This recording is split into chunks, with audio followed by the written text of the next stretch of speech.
നമ്മൾ പലപ്പോഴും പറയാറുണ്ട്, ഈ ഹറാമായ റിലേഷൻഷിപ്പിലുള്ളവർ പലപ്പോഴും പറയാറുണ്ട്, എന്താ നീ പോയാൽ എനിക്ക് വേറെ ഒരു നല്ലൊരാളെ കിട്ടൂല, നിന്നെ പോലെ ഉള്ളൊരു നല്ലയാളെ എനിക്ക് കിട്ടൂല, എനിക്ക് കിട്ടിയെന്ന് വെച്ച് ഏറ്റവും നല്ലയാൾ നീയാണ് എന്നൊക്കെ നമ്മളിങ്ങനെ പറയാറുണ്ട്.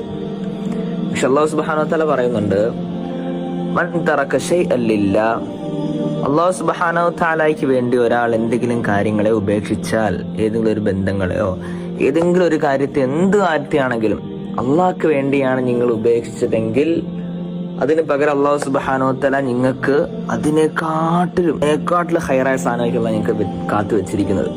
അള്ളാഹ്ക്ക് വേണ്ടി ഉപേക്ഷിക്കുകയാണെങ്കിൽ അള്ളാഹ് നിങ്ങൾക്ക് തരുന്നത് അതിനേക്കാട്ടിലും അഫ്ളലായ ഒരു സാധനത്തെ ആയിരിക്കും. ഓർത്ത് നോക്കി, അള്ളാഹ് പറഞ്ഞ ഹദീസാണ്, ഖുദ്സിയായ ഹദീസാണ്, അള്ളാന്റെ വാക്കാണ്, ഒരിക്കലും തെറ്റൂല.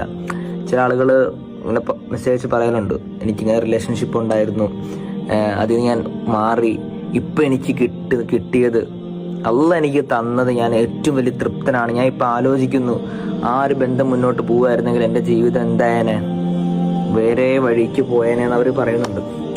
അതാണ് പറയുന്നത്, അള്ളാഹ്ക്ക് വേണ്ടി ഇതിൽ മാറ്റി വെച്ചാൽ അള്ളാഹ് ഉറപ്പായിട്ടും നല്ലതിനെ നമുക്ക് തരുള്ളൂ. അത് ഉറപ്പുള്ള കാര്യമാണ്. ഇൻഷാ അള്ളാഹ് നിങ്ങൾ അതിനെക്കുറിച്ചൊന്നും ബേജാറാകുകയേ വേണ്ട. അള്ളാഹ് നമുക്ക് കാത്തു വെച്ചിരിക്കുന്നത് അതിനെക്കാട്ടും നല്ലതിനെ ആയിരിക്കും. അപ്പോഴേക്കും നമ്മൾ വേറെ നമുക്ക് ഷെറനെ തേടി പോകുന്നത്, മനസ്സിലായല്ലോ. അതുകൊണ്ട് മാക്സിമം ഇത് നിങ്ങൾ എത്തിച്ചു കൊടുക്കേണ്ട വീഡിയോ ആണ് എല്ലാവർക്കും. മാക്സിമം ഈ വീഡിയോ എല്ലാവരിലേക്കും എത്തണം ഇൻഷാ അള്ളാഹ്.